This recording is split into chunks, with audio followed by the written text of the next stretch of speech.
Good evening all, this is Siyad Ilikkal. എല്ലാ ദിവസവും വൈകിട്ട് 7 മണിക്കുള്ള മാർക്കറ്റ് ന്യൂസിലേക്ക് കടക്കാം.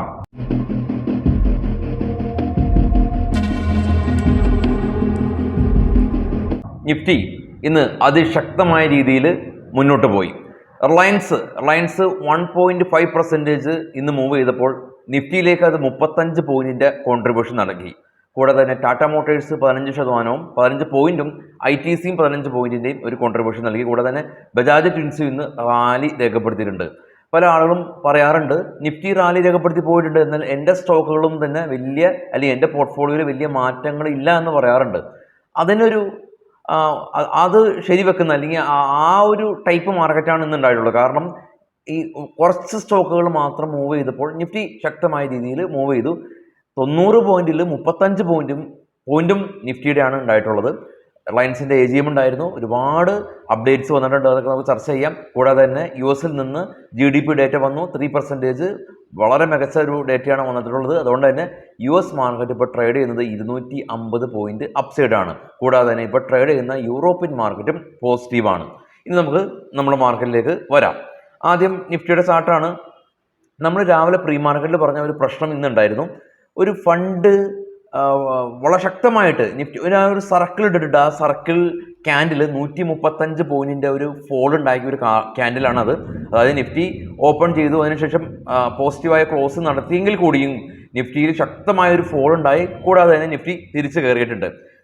ഇനി നമുക്ക് സ്റ്റോക്കുകളുടെ പെർഫോമൻസ് നോക്കുകയാണെങ്കിൽ Tata Motors, Bajaj Finserv, BPCL, Bajaj Finance, Britannia 2 മുതൽ 4% വരെയുള്ള റാലി രേഖപ്പെടുത്തി. ഫോൾ ആയിട്ടുള്ളത് Grasim, M&M, GSW steel, doctor Reddy, Kotak Mahindra തുടങ്ങിയ ബാങ്കുകളാണ്, കമ്പനീസാണ്. ഇനി ഗ്ലോബൽ മാർക്കറ്റ് നോക്കാം. ഏറ്റവും ടോപ്പിൽ bitcoin 60,000, Brent oil 77, gold $2,517 per ounce. Australia, China, Korea, Japan മാർക്കറ്റുകളെല്ലാം തന്നെ റെഡിൽ തന്നെയാണ് ക്ലോസ് ചെയ്തിട്ടുള്ളത്. പ്രീ മാർക്കറ്റിൽ ഉണ്ടായിരുന്ന അതേ അവസ്ഥ. എന്നാൽ ഡോ ഫ്യൂച്ചർ ഇപ്പോൾ ട്രേഡ് ചെയ്യുന്നത് 250 പോയിന്റ് പ്ലസ് ആയിട്ടും India Vicks 13.9, German, UK, France മാർക്കറ്റുകൾ 3 കാണാം പോസിറ്റീവായ രീതിയിൽ ട്രേഡിംഗ് അവസാനിപ്പിച്ചു. അതായത് രാവിലെ നമ്മൾ പ്രീ മാർക്കറ്റിൽ കണ്ട ആ ഒരു സെന്റിമെന്റ്സിൽ തന്നെ ഏഷ്യൻ മാർക്കറ്റ് വ്യാപാരം അവസാനിപ്പിച്ചപ്പോൾ നമുക്ക് 2 കാര്യങ്ങളാണ് ഇന്നുണ്ടായിരുന്നത്. ഒന്ന്, റിലയൻസിൻ്റെ AGM മീറ്റിംഗ് ഉണ്ടായിരുന്നു. കൂടാതെ തന്നെ US നിന്നുള്ള GDP ഡേറ്റ ഉണ്ടായിരുന്നു. അത് രണ്ടും പോസിറ്റീവായിട്ട് വന്നു. മാർക്കറ്റ് അതിശക്തമായ രീതിയിൽ വീണ്ടും തിരികെ കയറി എന്നുള്ളതാണ്. ഫണ്ട് ശക്തമായിട്ട് ഒരു single day candle, single 5 minute candle 135 പോയിന്റിന്റെ ഒരു ഫോൾ ഉണ്ടാക്കിയപ്പോൾ സ്വാഭാവികമായ രീതിയിൽ നിഫ്റ്റിയിൽ ട്രേഡ് ചെയ്യുന്ന ആളുകൾക്ക് ഏറെക്കുറെ ചെറിയൊരു ട്രബിളൊക്കെ ഉണ്ടാവാനുള്ള സാധ്യതകൾ ഏറെയുള്ളൊരു മാർക്കറ്റാണ് ഇന്നുണ്ടായിട്ടുള്ളത്. ഇനിയിപ്പോൾ നാളെ നമുക്ക് സെൻസെക്സിൻ്റെ എക്സ്പയറി ആണ്. സെൻസെക്സിൻ്റെ ഓപ്പൺ ഇൻട്രസ്റ്റ് നമുക്ക് നാളെ രാവിലെ ഡിസ്കസ് ചെയ്യാം. ഇനി നമുക്ക് കുറച്ച് സ്റ്റോക്കുകളുടെ വാർത്തകളിലേക്ക് വരാം.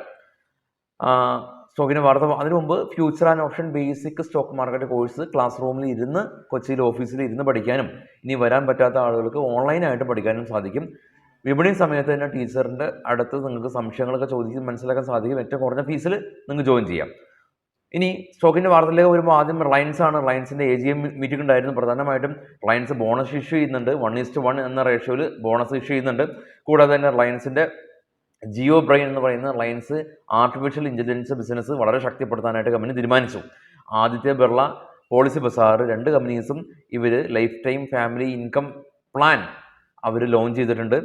സൊമാറ്റോ കമ്പനിക്ക് 4.59 കോടി രൂപയുടെ GST ഡിമാൻഡ് നോട്ടീസ് തമിഴ്നാട്ടിൽ നിന്നും വെസ്റ്റ് ബംഗാളിൽ നിന്നും ലഭിച്ചു. മാരിഗോ കമ്പനി 1000 കോടി രൂപയുടെ ബിസിനസ്സാണ് 3 വർഷത്തിനുള്ളിൽ കമ്പനി ലക്ഷ്യമിടുന്നത്.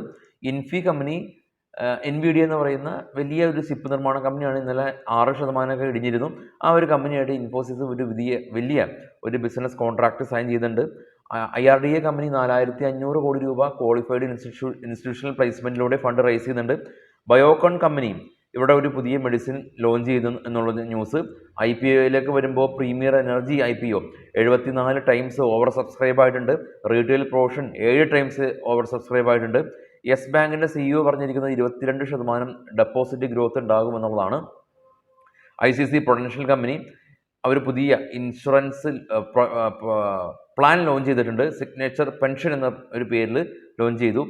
NHPC കമ്പനി ഇവരുടെ ഒരു power generation business Teesta V power എന്ന് പറഞ്ഞ ബിസിനസ്, ആ ഒരു പ്ലാന്റിൻ്റെ പ്രവർത്തനം ഫിനാൻഷ്യൽ ഇയർ 2026 കൂടിയിട്ട് ഓപ്പൺ ആക്കുമെന്ന് കമ്പനി അറിയിച്ചു.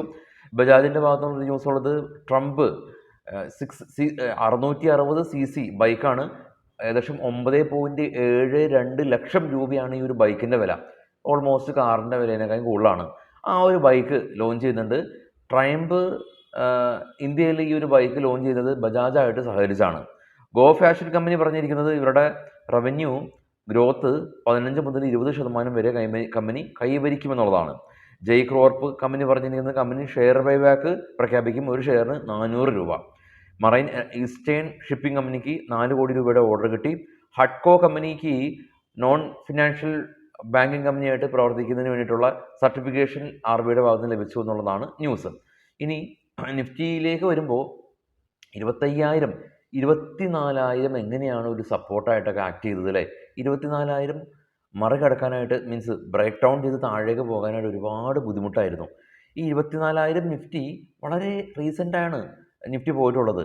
അതിനുശേഷം 25,000 എന്ന് പറയുന്ന റേഞ്ച് നമ്മൾ പോലും അറിയാതെ വളരെ പതിയെ നിഫ്റ്റി ആ ഒരു നേട്ടം കൈവരിച്ച് ഇപ്പോൾ 25,000-ന് മുകളിലാണ്. 25,252 നിഫ്റ്റിയുടെ ക്ലോസ് ഉള്ളപ്പോൾ ആക്ച്വലി ഇപ്പോൾ നിഫ്റ്റി ട്രേഡ് ചെയ്യുന്നത് 25,270 നിഫ്റ്റിയുടെ നിഫ്റ്റി ഇപ്പോൾ ട്രേഡ് ചെയ്യുന്നത്.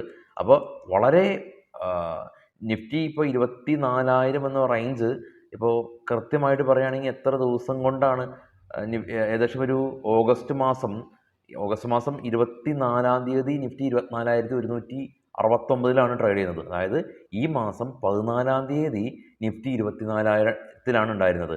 അപ്പോൾ ഇന്ന് ഇത്രയാണ്, 29-ാം തീയതിയാണ് ഇന്ന്. അപ്പോൾ 1, 2, 3, 4, 5, 6, 7, 8, 9, 15 ട്രേഡിംഗ് സെക്ഷൻ കൊണ്ടാണ് നിഫ്റ്റി ഏകദേശം ഒരു 1000 പോയിൻറ്റിൻ്റെ ഒരു വളർച്ച കൈവരിച്ചത്. ഓൾമോസ്റ്റ് 4% ആണ് നിഫ്റ്റി ഉയർന്നിട്ടുള്ളത്. 1000 പോയിൻറ്റ്, ഒരു കാര്യമുണ്ട്, 1000 പോയിൻറ്റ് നമ്മൾ പണ്ടത്തെ കണക്കിൽ നമ്മൾ ഇതിനെ കാൽക്കുലേറ്റ് ചെയ്തെടുത്തത്. അതായത് നിഫ്റ്റി 24,000 ട്രേഡ് ചെയ്യുമ്പോൾ 1000 പോയിൻ്റ് എന്ന് പറയുന്നത് നിഫ്റ്റിയുടെ 4% ആണ് അല്ലേ? പണ്ട് അതായത് നിഫ്റ്റി 15,000 ട്രേഡ് ചെയ്യുമ്പോൾ 1000 പോയിൻ്റ് എന്ന് പറയുന്നത് 4% അല്ല. അപ്പോൾ പെർസെൻറ്റേജ് വൈസ് നമുക്ക് 4%. പോയിൻ്റ് വൈസ് 1000 എന്ന് പറയുമ്പോൾ വലിയ പോയിൻ്റാണ്. പക്ഷേ നിഫ്റ്റിയുടെ സ്പോട്ട് വെക്കുമ്പോൾ 4% ഉള്ളൂ. പക്ഷെ അതും ഇപ്പോൾ കണക്കുകൾ എങ്ങനെയൊക്കെ തന്നെയാണെങ്കിൽ കൂടിയും ആ ഒരു 4% അതല്ലെങ്കിൽ 1000 പോയിൻ്റ് എന്ന് പറയുന്നത് ബാങ്ക് നിഫ്റ്റിയിലല്ല കേട്ടോ, നിഫ്റ്റിയിലാണ്. ബാങ്ക് നിഫ്റ്റിയിൽ 1000 പോയിൻ്റ് എന്ന് പറയുന്നത് നമുക്ക് അത്ര ഡൈജസ്റ്റ് ചെയ്യാനായിട്ട് എളുപ്പമാണ്. പക്ഷേ നിഫ്റ്റിയിൽ 1000 പോയിൻ്റ് ഏകദേശം ഒരു ഇത്രയും കുറഞ്ഞ ട്രേഡിംഗ് ഡേയിൽ കൈവരിച്ചു എന്നുള്ളത് വളരെ അൺബിലീവബിളായിട്ട് പോകുന്നുണ്ട്. നമ്മൾ സോഷ്യൽ മീഡിയയൊക്കെ കുറച്ചൊന്ന് പുറകിലേക്ക് ചെരിഞ്ഞ് നോക്കുകയാണെങ്കിൽ വളരെ ദൂരത്തൊക്കെ ഒന്നും പോകേണ്ട കാര്യമില്ല. ഏകദേശം ഒരു വർഷമൊക്കെ തികഞ്ഞ് നോക്കുകയാണെങ്കിൽ അവിടെ കാണുന്ന പ്രധാന ഒരു പോസ്റ്റ് എന്താണെന്ന് അറിയാമോ? നിഫ്റ്റി 14,000 എത്തട്ടെ, എന്നിട്ട് ഞാൻ ഇൻവെസ്റ്റ്മെൻറ്റ് തുടങ്ങാം. അപ്പോൾ അതിൻ്റെ ഇടയിൽ ഒരുപാട് ആളുകൾ സപ്പോർട്ട് ചെയ്യും. അതെ, 14,000 എത്തും, ഞാനും അങ്ങനെ ഞാൻ ഇൻവെസ്റ്റ് ചെയ്യാനായിട്ട് എനിക്ക് മനസ്സുള്ളൂ. എവിടെയാണ് 14,000? അപ്പോൾ ആ ഒരു നിഫ്റ്റി ഇപ്പോൾ എത്തി നിൽക്കുന്നത് 24,000 ആണ്. അപ്പോൾ അതുകൊണ്ടാണ് ഈ ഒരു മ്യൂച്വൽ ഫണ്ടിൻ്റെ ഒരു പ്രത്യേകത. മാർക്കറ്റിൻ്റെ ഒരു ലിമിറ്റ് ഇല്ലല്ലോ മാർക്കറ്റിന്. അതുകൊണ്ട് തന്നെ മ്യൂച്വൽ ഫണ്ടിൽ എപ്പോഴും ഇൻവെസ്റ്റ്മെൻറ്റ് തുടരുക തന്നെ ചെയ്യണം. അതായത് മാർക്കറ്റ് ഇടിഞ്ഞാലും മാർക്കറ്റ് കയറിയാലും ഇതിങ്ങനെ മ്യൂച്വൽ ഫണ്ട് എന്ന് പറയുന്ന ഒരു പ്രോസസ്സ് നമ്മുടെ ലൈഫിൻ്റെ ഒപ്പം കൊണ്ടുപോകേണ്ട ഒരു കാര്യമാണ്. കാരണം മ്യൂച്വൽ ഫണ്ടിൽ കോമ്പൗണ്ട് ഗ്രോത്ത് ആണ്. കോമ്പൗണ്ട് ഗ്രോത്ത് എന്ന് പറയുന്നത് പല ഫിനാൻഷ്യൽ അനലിസ്റ്റുകളൊക്കെ പറയുന്നത് കോമ്പൗണ്ട് ഗ്രോത്ത് എന്ന് പറയുന്നത് ഒരു 8ാമത്തെ വലിയ ഒരു മഹാ അത്ഭുതം എന്നുള്ള രീതിയിലാണ് വിശേഷിപ്പിക്കപ്പെടുന്നത്. അത് വാസ്തവമാണ്. കാരണം കോമ്പൗണ്ട് ഗ്രോത്തിനെ കുറിച്ചൊന്നും ഞാൻ ഈ ഒരു അവസരത്തിലൊന്നും ഞാൻ പറയാൻ ഉദ്ദേശിക്കുന്നില്ല. അതിനെക്കുറിച്ച് ജനറലായിട്ടൊന്ന് ഗൂഗിൾ ചെയ്യുമ്പോൾ മനസ്സിലാക്കാൻ പറ്റും കോമ്പൗണ്ട് ഗ്രോത്തിൻ്റെ ഒരു മേന്മ അല്ലെങ്കിൽ അതിൻ്റെ ഒരു സ്ട്രെങ്ത്ത്. എനിവേ, വിശദമായിട്ട് നാളെ രാവിലെ 7:00 പ്രീ മാർക്കറ്റിൽ കാണാം. എല്ലാവർക്കും ശുഭരാത്രി. Thank you all.